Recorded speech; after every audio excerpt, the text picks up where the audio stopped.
direct ophthalmoscope is probably the most likely tool that you're going to have in practice. Does anyone have a slit lamp in their practice as well? Okay, do you have one? Do, excellent. So slit lamps are fantastic for getting increased magnification, but there's a few things you can do with your ophthalmoscope to get a better examination. And it's something I think that isn't always well taught at vet school, so it can be a little bit of a grey area for people.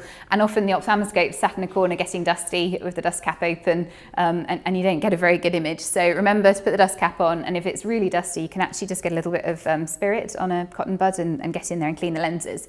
So the basic features of your ophthalmoscope that you need to be aware of, you can actually, with your dial on the edge there, flick through positive and negative lenses. Generally, you're going to have it set on 0, and you can start by looking at the back of the eye and working forwards and adding positive lenses. So actually for your cornea, you're going to end up around +20, and you want to get in as close as you possibly can. So we'll have a look at that on a picture in a moment.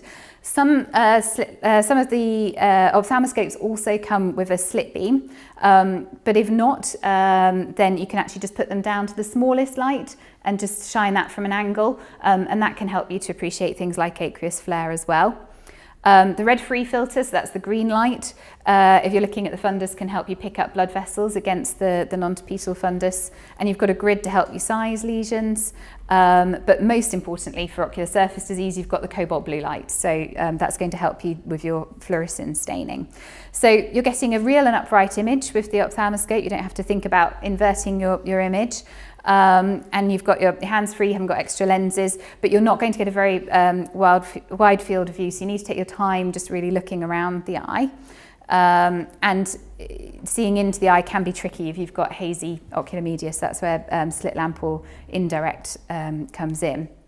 So you're going to use both distant direct and close direct. For the ocular surface, as I say, +20 on close direct examination is most important.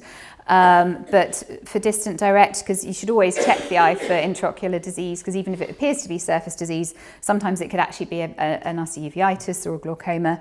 So it's worth, if you can, just getting into the habit of looking at the whole eye every time. So distant direct, you have a wide beam, you stand at an arm's distance, like a very much younger David Gould is demonstrating in this photo, and you're going to look for your tapetal reflection, and that actually can help you pick out opacities in the anterior structures of the eye, and you can use parallax to locate them. So if you've got a anterior lesion, you can move yourself around. If it's on the cornea, it's probably going to stay fairly static, and anything posterior to that is going to move either away or towards you. And that's quite an important thing for then focusing in on where your lesion is. But it takes a little bit of practice to get used to localizing things using that. Once you're going to go in close, if you want to get a look through to the back of the eye, don't forget to put your light intensity down. So if you have it on full intensity, it's going to constrict the pupil. And if you're in a clinic where you haven't got time to put tropicamide in, you're going to scupper your chances of seeing beyond the iris. Okay.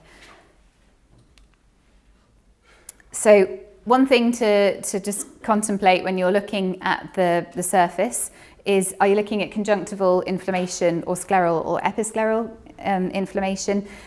This can be a bit academic. Sometimes you can get secondary conjunctival inflammation from intraocular disease, but generally, if you look on this image, we'll just show you, you've got these fine branching vessels, are your conjunctival vessels, and then you can see the hint of the vessels, deeper vessels, which are actually straighter and fixed. And the episcleral vessels are running perpendicular, and then you've got some scleral vessels going parallel. But if you're struggling to tell what's inflamed, you can move the eyelid about, then the conjunctiva moves with it. You can pop some phenylephrine in, and that's actually going to blanch the conjunctival vessels really quickly, so almost immediately, and then the deeper vessels further on. And that again, it can just give you a hint, a bit like putting the local anaesthetic in. Are we dealing with surface disease, or have we got a deeper problem going on here? So cytology is something we use a lot in our ocular surface cases, and it's something that's really easy to do in practice and can give you a lot more information about the case, help you direct your treatment. So we've got 3 tools on here.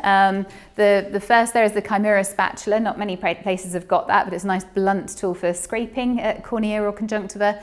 You could just use the back end of a number 15 blade, as shown on the next bit, but we use Cyto brushes now, and they're brilliant because you've got no risk of anything sharp going into the eye, so if they do